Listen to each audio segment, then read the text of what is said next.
There's a moment that happens in almost every living room in America right now and nobody talks about it. The game is on. The whole family is leaning toward the screen. Your brother is shouting at the referee. Your cousin spilled his drink. And there's a goal, the kind of goal people will replay for years, and the room explodes. Everyone is on their feet. Everyone is screaming. Everyone except you. And you're not angry. You're not bitter. You're not trying to be difficult. You just notice, in that exact second, that the thing lighting everyone else on fire isn't reaching you. It touches them. It passes right through you.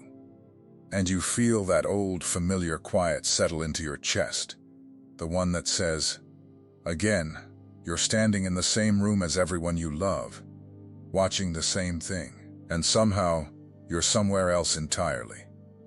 Maybe you clap so they don't look at you funny. Maybe you smile and grab another plate of food just to have something to do with your hands. But inside, there's a question you've been carrying for a long time. And tonight, it gets a little louder. Why doesn't this move me the way it moves them? If that's you, if you've ever sat in a crowded room full of cheering people and felt more alone than you'd feel in an empty house, then stay with me. Because this message is for you. And there's nothing wrong with you. There's something different in you. And by the end of this, you're going to understand exactly what it is. My name is George. I've spent most of my life around people who feel things deeply, but learned early to hide it. People who go through the motions of normal life while carrying something underneath that they can't quite explain to anyone. And I want to tell you something I wish somebody had told me 30 years ago. When I was the one clapping along to a celebration I didn't feel. The reason the World Cup doesn't reach you the way it reaches them, the reason the noise, the rivalry, the bragging, the whole roar of it leaves you cold, is not that you're broken. It's not that you're too serious, or too sensitive, or too much of a downer. It's that something in you has already been claimed by a different kind of game. A longer one. A quieter one. One that doesn't end in 90 minutes. And one the crowd around you can't see. Let me show you what I mean. I want to take you somewhere first. Not to a stadium. To a cave. There's a man named Elijah. And you may have heard his name in church, but I don't think most people ever sat with how human his story really is. This was a man who had just won. I mean, really won the kind of victory people would talk about for generations. He had stood alone against hundreds of prophets. Fire had fallen from heaven. The crowd had turned. And for one shining moment, he was the most vindicated man alive. If there had been a stadium, the whole nation would have been chanting his name. And do you know where we find him a few days later? Under a tree in the wilderness. Alone, wrung out, asking God to just let him die. Think about that for a second. The biggest win of his life, and right on the other side of it, he's lying in the dirt, empty. Not because the victory wasn't real, because the crowd's roar was never going to fill the place inside him that needed filling. He'd given everything to the moment, and the moment passed, and he was still standing there with the same hollow ache underneath. And here's what most people miss. God doesn't show up to Elijah in the fire that time. He doesn't show up in the wind that splits the rocks, or the earthquake that shakes the ground. All the loud things, the spectacular, crowd-pleasing, attention-grabbing things, God isn't in any of them. He comes in a whisper, a low, gentle voice, so quiet you'd miss it if you were used to noise. That's the first thing I want you to understand about why the spectacle doesn't reach you. Some people are wired to be filled by the roar, and some people, and I think you're one of them, are wired to hear the whisper. And once your ear is tuned to the whisper, the roar starts to feel like static. Not because the roar is evil, because it's the wrong frequency for who you've become. You've probably tried to force yourself into the roar. I know I did. There were whole years where I pretended. I'd go to the watch parties. I'd memorize enough about the teams to hold a conversation. I'd raise my voice at the right moments and slap the right backs. And I'd drive home afterward with the radio off, feeling like an actor who'd just finished a play, taking off a costume that never fit, going through the motions of belonging and feeling, the whole time, like I was watching my own life from across the street. Maybe you know that feeling, the exhaustion of performing a passion you don't have, just so the people you love don't worry about you. It's a specific kind of tired. It's not the tired of working too hard. It's the tired of being slightly fake all day long. And I carried that for years, before I understood the truth that set me free, which is this. I wasn't supposed to be filled by what fills them. I was made for a different hunger. Let me say that again, because I think you need to hear it as much as I needed to. You were made for a different hunger. The world is full of things designed to fill people, and a lot of them are not bad things. A game isn't bad. Cheering for your country isn't bad. Wanting your team to win, jumping off the couch, the whole beautiful chaos of it there is nothing sinful in any of it. But here's the quiet truth. Nobody around you is going to say out loud. All of it is built to give you a feeling that fades. The high of the win lasts a night. The sting of the loss lasts a little longer. And then the season ends, and the trophy goes in a case, and 4 years later, they do it all over again, chasing the same feeling that always slips away. There's a kind of person who can live happily inside that cycle. And there's a kind of person who, somewhere deep down, already knows that cycle will never be enough for them, and that knowing makes them strange at parties. That makes them quiet in crowds. That makes them the one person in the room who can't quite get drunk on the thing everyone else is drunk on.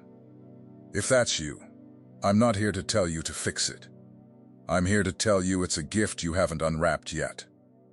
There was a woman I knew years ago, I'll keep her nameless, because she'd be embarrassed to know I talk about her. She came up to me after a service one night, and she had this look I've learned to recognize.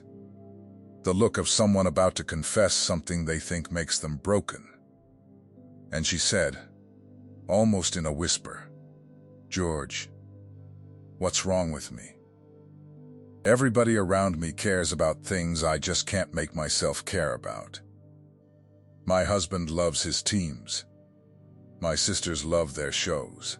Everybody's got their thing, and they light up, and I sit there. And I feel like I'm faking my whole life." And I asked her one question. I said, "When does it light up? When does that flat feeling go away? When do you actually come alive?" She got quiet for a long minute, and then her eyes filled, and she said, "When I'm alone, early in the morning, and I'm praying, and it's just me and him, and nobody knows. That's the only time I feel like the real me is allowed out." And I told her what I'm telling you. There's nothing wrong with you. You've just been trying to get fed at a table that was never set for you. Your hunger is real. You've just been handing it the wrong food. The crowd is eating, and they're satisfied. And you're sitting at the same table, starving not because there's something missing in you, but because there's something extra in you. A deeper appetite. A longer hunger. And that hunger has a name, and the name is God. And He put it there on purpose, so that nothing smaller than Himself would ever fully satisfy you. Now let me tell you why that's actually good news, even though it doesn't always feel like it. Because there's a cost to being the one who isn't satisfied by the spectacle. And the cost is loneliness. I won't pretend otherwise. When everyone around you is fed by the noise, and you're not, you start to feel like an outsider in your own family. You start to wonder if maybe you're the problem. You start to envy them. Almost how easy it looks to be that happy over a game. How nice it must be to be filled by something so simple. I've felt that envy. The envy of the easily satisfied. Watching people get genuinely, completely happy over things that would never be enough for me. And thinking, why couldn't I have been built like that? Why does my heart demand so much? But I've lived long enough now to see the other side of it. And here's what I've learned. The people who can be fully satisfied by the small thing will never go looking for the big thing. The man who is completely full from the World Cup has no reason to ask what he's really here for. The hunger you carry, the one that makes you restless in the middle of everyone else's celebration, that hunger is the very thing that's going to drive you to your knees one day and into the arms of the only one who can actually hold all of who you are. Your dissatisfaction is not your defect. It's your compass. It keeps pointing past everything that isn't him. I want to stop here for a moment, because if you've made it this far, something in you is recognizing itself in these words. And I don't think that's an accident. There are messages that pass through your eyes, and there are messages that pass through your spirit. If something in you recognized itself while watching, don't dismiss it. That is the Spirit confirming what was already written. The secret protocol carries 7 keys that unveil what heaven deposited in you before you ever arrived, things no one around you has ever been able to name. It comes with the full audiobook for your moments of prayer, silence, and encounter with God. And you also receive the Awakening Map, the guide that illuminates the 5 seasons of spiritual awakening, revealing with precision exactly where you are and what comes next. You can access it through the QR code on your screen or through the link pinned in the first comment, but only for a limited time. Don't let this moment pass without a response. Now I want to come back to you in that living room, because there's another layer to this I haven't told you yet, and it's the part that changes everything. When you sit in that room and feel that distance from the roar, what's really happening is not that you're disconnected. It's that you're connected to something else. The same way 2 radios can sit in the same room and pick up 2 completely different stations. The crowd is tuned to the game, and you, whether you've fully realized it or not, your dial has been turned, slowly, over years, to a different broadcast. You're picking up the long game. Let me tell you what I mean by the long game. The World Cup is a closed loop. It starts, it peaks, it ends. Somebody lifts a trophy, and then it's over, and the whole thing resets. Everything the world offers works like that. The promotion you wanted, the house you bought, the thing you saved up for, every one of them gives you a peak and then leaves you back at the bottom of the hill, looking for the next climb. The world is a series of 90-minute games, and the final whistle always blows. But you were built for something that doesn't end at the whistle. There's a strange story I love about a man at a pool. He'd been sick for 38 years. 38 years lying by the water, watching everyone else get healed, watching everyone else get their moment, get their miracle, while he stayed exactly where he was. Can you imagine the loneliness of that?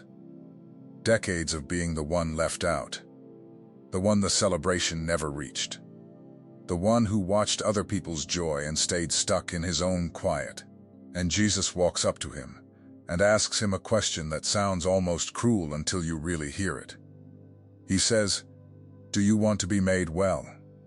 Of course he wants to be well. He's been there 38 years.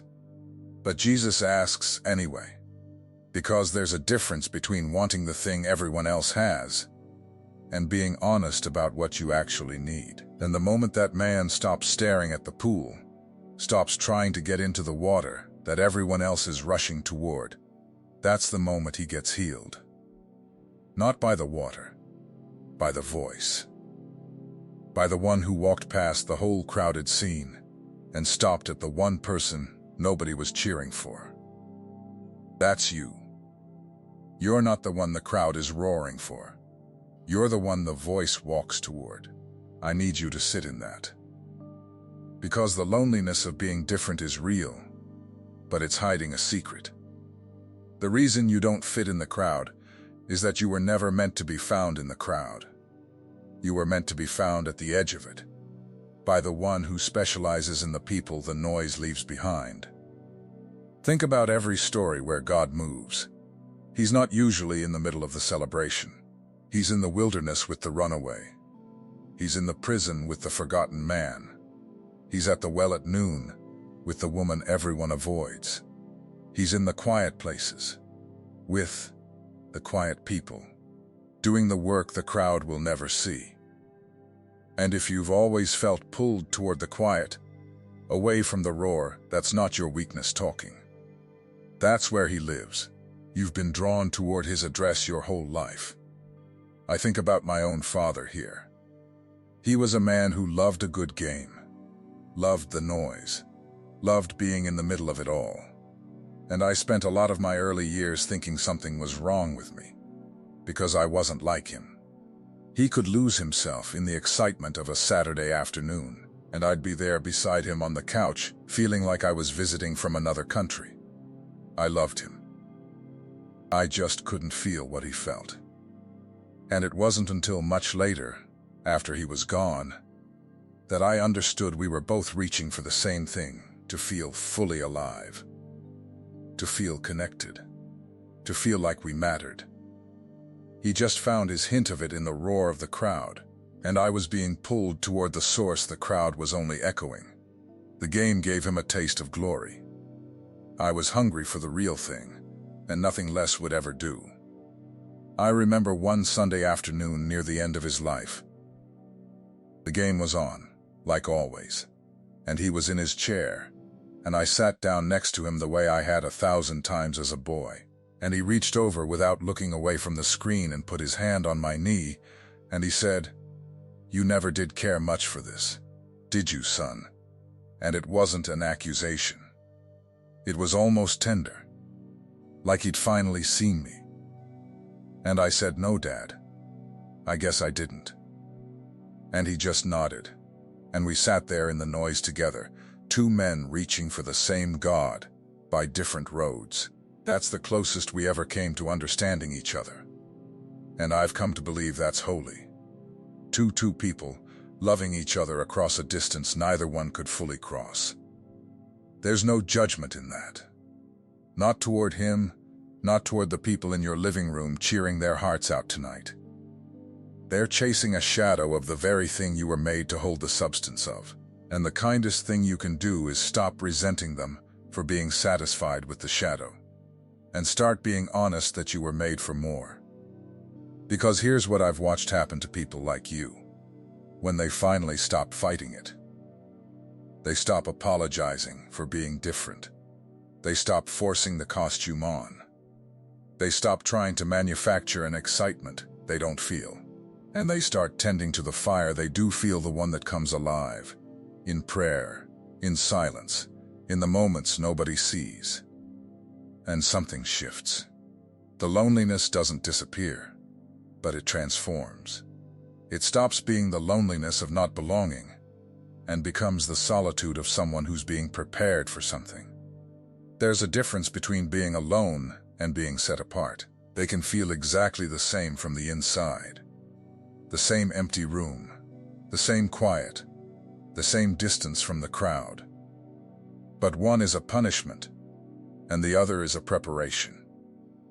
And the only thing that decides which one you're living in is whether you know who's in the room with you, in the silence.